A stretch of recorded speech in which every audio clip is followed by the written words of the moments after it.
कर्नाटक के हवाले से कोरोना की रफ्तार पर एक बड़ी खबर। कर्नाटक के 9 अजला में आज रात से कर्फ्यू लगाया जाएगा। बेंगलुरु समेत 9 अजला में नाइट कर्फ्यू का निफाज होगा। रात 10 बजे से सुबह 5 बजे तक कर्फ्यू लगाया जाएगा। मुख्तलिफ रियासतों की तरफ से कर्फ्यू के हवाले से फैसला लिया गया। इसी कड़ी में कर्नाटक भी दिखाई दे रही है।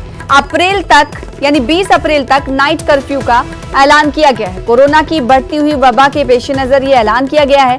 जिस तरह से कोरोना के केसेस बढ़ रहे हैं उसकी रोकथाम के लिए रियासती सरकारें एहतियाती कदम उठाते हुए नाइट कर्फ्यू लगाने का ऐलान कर रही हैं।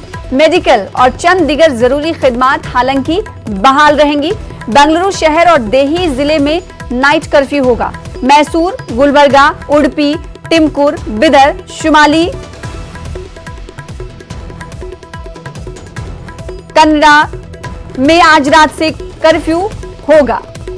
तो इस वक्त की बड़ी खबर आपको कर्नाटक से दे रहे हैं। मुल्क की मुख्तलिफ रियासतों ने लॉकडाउन माफ कीजिएगा नाइट कर्फ्यू का निफाज करना शुरू कर दिया है ताकि कोरोना के बढ़ते मामलों पर रोक लगाया जा सके। इसी जिम्न में कर्नाटक के 9 अजला में आज रात से कर्फ्यू का निफाज होगा। बेंगलुरु समेत 9 अजला में ये नाइट कर्फ्यू होगा। रात 10 बजे से सुबह 5 बजे तक कर्फ्यू रहेगा। उधर अगर एमपी की हम बात करें तो एमपी में बढ़ते कोरोना कहर के बीच रियासत के सभी शहरों में लॉकडाउन जारी है। रियासत में कोरोना के एक्टिव मरीजों की तादाद जहां 30,000